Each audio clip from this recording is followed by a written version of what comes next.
கேசிஆரில் விதிமீறல் கட்டிடங்களுக்கு எதிரான நடவடிக்கையை எதிர்த்த உரிமையாளர்களின் மனுக்களை மே மாதத்திற்குள் விசாரிக்கவும் என்று தமிழக அரசிற்கு சென்னை உயர்நீதிமன்றம் உத்தரவு பிறப்பித்திருக்கிறது. முக்கிய செய்தியாக பார்த்து வருகிறோம்.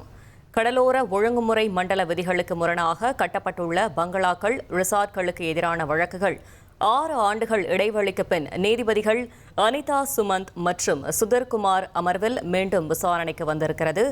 இதில் மாநகராட்சி நோட்டீஸை எதிர்த்து 798 உரிமையாளர்களில் 440 பேர் அரசிடம் மேல்முறையீடு செய்திருந்தார்கள். மேல்முறையீட்டு மனுக்கள் குறித்து கட்டிட உரிமையாளர்கள் விளக்கமளிக்க மார்ச் 31ஆம் தேதி வரை உயர்நீதிமன்றம் அவகாசம் வழங்கியிருக்கிறது.